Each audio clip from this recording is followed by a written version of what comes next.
How many of the guys do you think went, George, there's a whole bunch of people over there on the other side. I know we might be able to beat them, but I just want to go and have a good time, George. I'm really, you know. Instead, it was the conviction of they got in those boats knowing that if they did that, if they stretched out, if they did something different, if they decided I'm not going to sit back, we can make an impact change to what's going on in everyone's life, not just ours. Well, maybe I could do that thing that I thought about. Don't let your physical condition slow you down. Don't let your mental condition slow you down. Don't let any kind of disability, don't let a handicap, don't let anything slow you down. Take a chance. Go over the middle in your life. Take the hit. It's worth everything that you could ever want it to be worth if you'll just do it. Thanks.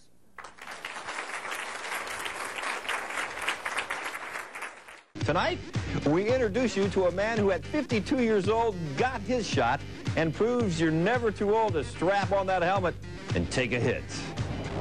My wife and kids, and they all said exactly the same thing. It was almost like it was choreographed. You are crazy. The last time I put pads on was in '68. How many guys get a shot to play on a pro football team? And this is a shot. When the San Antonio Stampede gave Don Varney that shot, it took him all of about 1 second to say yes. I always had a dream I wanted to play pro, like so many, millions of kids have done. And when these guys gave me an opportunity, they said, hey, if you're willing to come out and take your bumps and bangs and fall down and do it, we'll let you play in the game a little bit. We'll actually let you suit out and go. Don is suiting up for the Stampede, a developmental pro team here in San Antonio. Most of these players are young guys looking for a shot to move up to the next level, which means there's a bit of a generation gap between Don and the rest of the team. First couple days, they actually were, like, what are you doing out here, man? I mean, they were wondering why an old guy was out here. Good catch, man. At 52, I'd hung my shoes up 20 years ago, and I dug them out of the box, and they, these are the old ones. The guys have been laughing. They said, didn't some guy named Namath wear white shoes? Don's proved he's willing to lace it up and take a hit and come out here and practice, but he wants to play tight end. So the question is, will he be able to catch? Okay, so he can catch a guy with no arm. But how about a real quarterback? His spirit is so young. I figured that if they did give him a chance to do something like that, I think he would do all right. It's going to be a lot different in the game than it is in practice, and I've been telling him that when you get hit in practice, they're not hitting full speed. When you get hit on the football field, game day, they're out to kill you. They want to take your head off, and it hurts. Now, while Don didn't get hit quite that hard, the Stampede's newest player, number 83, did accomplish what he set out to do. My goal in this game is to just go out and be respectable and play my position.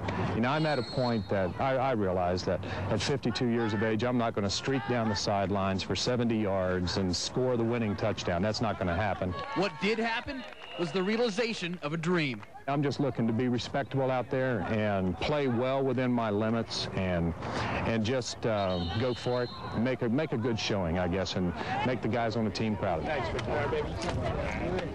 The guys on the team were proud of him, and so were the people who thought he was crazy. His wife and kids who could see, hear, and smell. You have to get used to this. He was a professional football player. This is great. Oh, man. That's where we forget about this thing called football. Apply it to life. If you go into life saying, well, I can't do this. I'm not big enough. I'm not fast enough. I'm not strong enough. You're setting yourself up for what? Failure. Well, we don't want to set ourselves up for failure. There's enough people out there that have already set themselves up for failure. We'll let them join the failure fraternity. My thinking is, let's set ourselves up for winning. Let's set ourselves up for success. Let's set ourselves up for what really matters in life, and that is being absolutely, to coin the Army's phrase, be all you can be. You don't have to be the biggest, baddest, fastest. You've got to be the one that wants it the most.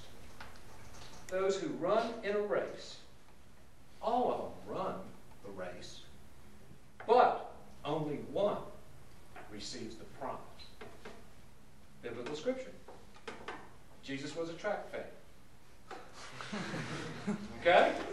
Right here. It says right here. And so he says right after that, you should always run in such a way that you may win. And everybody that competes in the game exercises total self-control.